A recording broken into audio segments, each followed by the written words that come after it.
kira luar biasa sekali Pak Ketua Den. Biasanya kita membicarakan hilirisasi nikel dan lain-lain, ini ada hilirisasi kemenyan. Ini luar biasa sekali. Dan saya terima kasih Anda berani untuk menyampaikan dalam bahasa internasional, karena memang saatnya ke depan, teman-teman. Saya setuju kita ini, apalagi yang di Bandung nih, harus bisa 3 bahasa.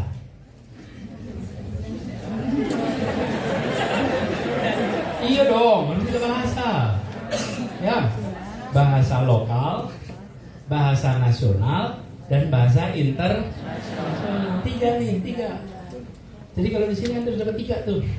Bahasa lokal bisa, bahasa nasional bisa, bahasa internasional bisa. Ini pintu ke depan nih penguasaan itu. Dan gonta-ganti gak ada masalah. Ini bukan soal nasionalisme, ini soal kemampuan untuk bisa berkomunikasi lintas bangsa. Jadi Ren, terima kasih pertanyaannya. Izinkan saya jawab pakai bahasa nasional. Ya. Jadi, tapi teman-teman, saya ingin garis bawahi itu penting, dan jangan pernah khawatir untuk mengungkapkan dalam 3 bahasa ini. Jadi kalau nanti ada yang tanya pakai bahasa Sunda juga boleh. Mudah-mudahan saya paham gitu ya.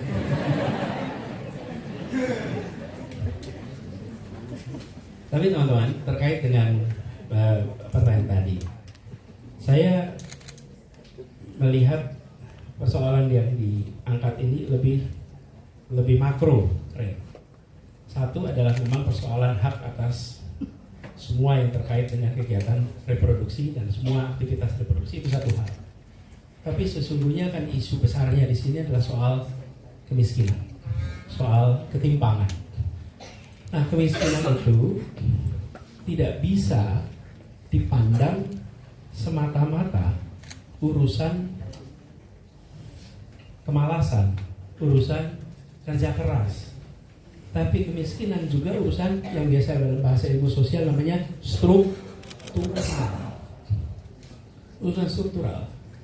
Karena ada struktur yang menyebabkan sebagian tidak bisa mendapatkan kesejahteraan lebih baik. Saya beri contoh, teman-teman. Anda lahir di pulau yang untuk mengaksesnya dari, sebutlah dari Jakarta atau dari Pulau Jawa, itu perlu waktu 25 jam. Listrik tidak ada, sinyal telepon tidak ada. Maka ketika Anda lahir di situ, kesempatan untuk Anda mendapatkan pendidikan berkualitas rendah. Anda mau berjuang, bekerja sekeras apapun, itu ada kendala struktural. Anda tinggal di kota Bandung, tapi memiliki status sosioekonomi yang rendah, sehingga dari awal asupan gizi rendah, kualitas otot, kualitas otak secara fisik itu inferior. Diharapkan di kemudian hari Anda nyalip, itu akan menjadi susah. Inilah yang menjadi problem struktural. Jadi solusi atas ketimpangan ini tidak bisa sekedar mengobati gejalanya. Gejala di situ nggak mungkin bisa dan nggak akan pernah selesai. Apalagi kalau kita berbicara soal keluarga yang tidak punya pegangan. Nengok ke negara nggak bisa diharapkan, nengok ke lingkungan nggak bisa diharapkan. Yang menjadi harapan satu-satunya tinggal anak.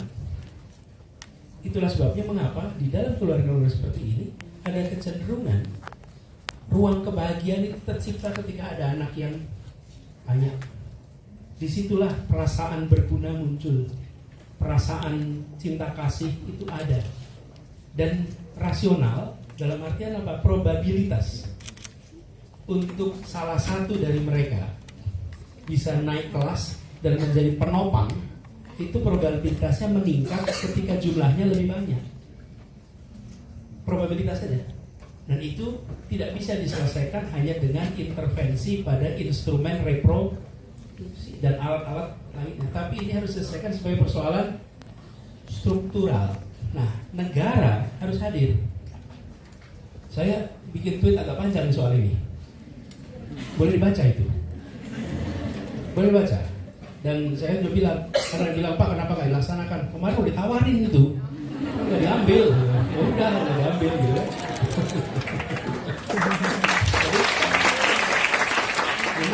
Ini bisa dipakai dan kami ketika tugas di Jakarta menemukan persoalan-persoalan yang serupa, tapi solusinya adalah persoalan struktural. Dan saya ingat ada yang mengatakan, Pak jangan kasih ikannya, tapi berikan kailnya. Saya jawab, nggak cukup dikasih kail, tapi seluruh kolam udah habis dikontrak, berkotak-kotak. Nggak ada gunanya. Anda harus belikan kailnya dan siapkan kolamnya, struktural kolamnya nih. Karena kalau tidak ada kolam, Anda punya kail, frustrasi. Kalau tidak ada kolam, nah itu harus komplit. Ketika berpikir begitu komplit, maka persoalan selesai. Dan itu teman-teman, kalau berada di dalam ketimpangan yang ekstrim, disitulah kemudian muncul keinginan lompat tangga. Lompat tangga itu artinya apa? Gini, saya mau ikut judi, saya mau ikut lotre. Kenapa ya mau ikut lotre mereka? Karena mereka melihat kalau saya pakai tabungan, mau nabung sebahnya apapun, saya nggak pernah sampai. Saya mau kerja keras nih, 8 jam jadi 16 jam. Saya sampai 16 jam pun nggak akan sampai. Nah, yang situasi begini itulah yang membuat kemudian setiap kesempatan itu ada probabilitasnya untuk saya lompat. Karena itulah kenapa itu menjadi tindakan rasional. Karena yang mereka kerjakan reguler nggak bisa mengangkat. Tapi kalau teman-teman yang terdidik, yang punya akses pendidikan, yang punya akses kesempatan, itu lihat ada orang makmur, nggak apa-apa lah. Saya nanti kerja keras, insya Allah bisa seperti dia. Kenapa? Karena Anda yakin tangga ini bisa membawa ke sana. Tapi kalau dalam situasi tidak punya apa-apa, dia nggak yakin tangga yang dimiliki itu bisa membawa. Karena itu dia mau lompat. Karena lompat tangga inilah yang kemudian membuat mereka mau melakukan langkah-langkah. Akhirnya dikatakan, ini orang miskin, udah miskin malah beli lotre pula. Jadi disalahin lagi, bukan karena dalam situasi seperti itu. Ini adalah probabilitas yang mereka miliki untuk lompat. Ada bukunya, saya pernah bahas di dalam baca buku, nanti boleh dibaca ya, boleh dilihat lebih jauh. Dan itu menggambarkan betapa pengelola negara tidak boleh mengambil kebijakan tanpa mengerti persoalan struktural. Harus mengerti struktural, karena negara adalah struktur yang bisa melakukan kebijakan yang struktural. Kalau tidak, jangan bikin peraturan yang bisa menyebabkan intervensi itu salah sasaran. Gitu ya. Thank you. Kita tepuk tangan buat Dewan Tangan. Siapa yang mau mengelaborasi? Oke, ya, silakan. Ya, singkat ya.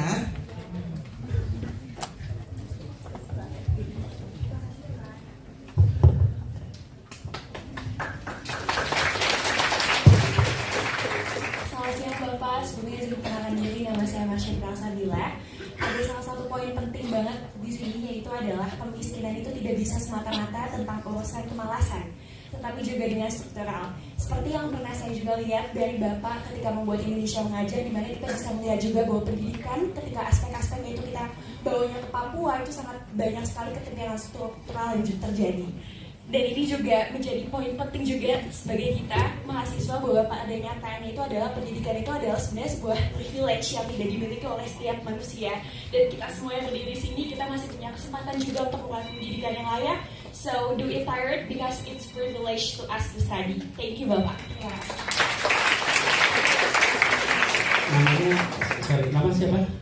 Nama siapa? Marsha, thank you. Marsha mengangkat soal pendidikan, sih tepuk tangan. Siapa yang bilang education is the only weapon? Ya. Ada tuh. Mandela Nelson Mandela mengatakan dan itu sesuatu yang sangat obvious. Saya cerita sedikit aja nih. Saya banyak disebut sebagai pemerhati pendidikan. Pada saya tidak pernah boleh pendidikan dan tidak pernah belajar kurikulum. Saya bukan expert on education technique, bukan. Saya belajar ilmu ekonomi. I'm an economist by training. Master saya itu tentang currency market dan tentang pergerakan nilai tukar mata uang. PhD saya tentang public policy, comparative politics. Tapi dari proses itu semua, saya menyaksikan semua negara yang berhasil sejahtera adalah yang investasi pada kualitas manusia. Bahkan negara yang memiliki kekayaan alam pun, dia bisa kaya karena kekayaan alam, tapi dia hanya bisa bertahan karena pendidikan. Ingat-ingat. Dia hanya bisa bertahan lewat pendidikan. Bisa kaya lewat alam, boleh. Ketemu gas, pak langsung kaya. Tapi mau bertahan pakai apa? Pendidikan. Karena itu investasi dalam kualitas manusia, kesehatan dan pendidikan. Nah, di sini yang Marsha sampaikan tadi, saya ingin terusin NASA. Apa problem strukturalnya? Problem struktural, jumlah bangku SD tidak sama dengan bangku SMP, tidak sama dengan bangku SMA. Itu problem struktural. Dan itu yang membuat orang jadi hopeless. SD kita, kalau tidak salah, sekarang dengan pengendalian jumlah penduduk, angkanya itu sekitar 4,7 atau 4,8 juta anak masuk SD kelas 1. Oke. Lulus SMA 3,2 juta. Jadi kayak piramid, kan? Yang di bawah itu 4,8 sebutlah, yang di atas 3,2. Jadi ada 1,6 juta yang hilang di jalan. Kenapa hilang di jalan? Bangku SMP-nya ya sama. Harusnya apa? Bangku SMP sama 4,8. Bangku SMA sama 4, sehingga lulusan SMA jumlahnya sama dengan yang masuk SD. Itu tagih ke setiap bupati, tagih ke setiap gubernur. Karena itu tanggung jawab ada pada yang putus sekolah, itulah yang kemudian masuk sektor informal, sektor non formal. Di Indonesia bentuknya kayak begini. Korea Selatan sama seperti kita. Mereka genjot waktu itu SD, tapi mereka juga genjot SMP, genjot juga SMA. Jadi bentuknya itu tegak kalau digambarkan itu. Tidak seperti piramid. Apa yang terjadi? Dulu ada yang berpandangan kalau itu diteruskan kita akan menciptakan skilled unemployment. Kita akan menghasilkan tenaga kerja terdidik yang tidak punya pekerjaan. Kompetensinya tinggi, tapi pasar tenaga kerja belum siap. Itu dialami Korea. Korea mengalami itu. Sudah sarjana, bekerjanya sebagai office boy, jadi supir taksi, jadi pesuruh. Padahal secara gelar sudah sarjana. Tapi apa yang terjadi? Ketika investasi masuk, membangun pabrik, maka supir jadi manajer, office boy jadi manajer. Kenapa? Karena secara kompetensi udah siap.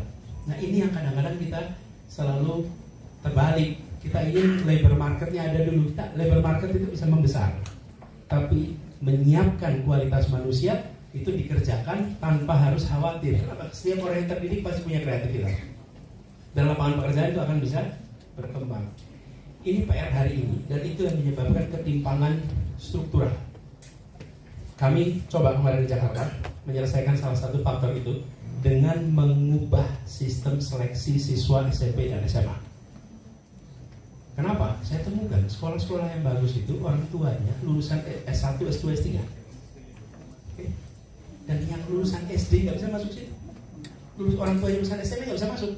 Ini namanya sirkulasi kelas menengah atas disuplai dari kelas menengah atas. Pendidikan itu eskalator. Anak bukan siapa-siapa masuk. Halo teman-teman, berjumpa bersama saya di Politik Dangi. Kalau kita lihat pidato kocak dari Gibran Rakabuming Raka, ya kita sangat miris sekali melihatnya ya. Kenapa? Gibran berbicara tentang hilirisasi kemenyan, teman-teman. Wow, ini membuat kita tuh geleng-geleng pasti ya. Biasanya orang berbicara tentang hilirisasi nikel ya, bagaimana meningkatkan sumber daya alam yang luar biasa melimpah ya. Sekarang baru kita terdengar ya hilirisasi kemenyan ya. Berbeda dengan Anies Baswedan yang selalu berbicara tentang masa depan Indonesia ya, bagaimana sumber daya alam, bagaimana akademik dan sebagainya. Bagaimana menurut kalian?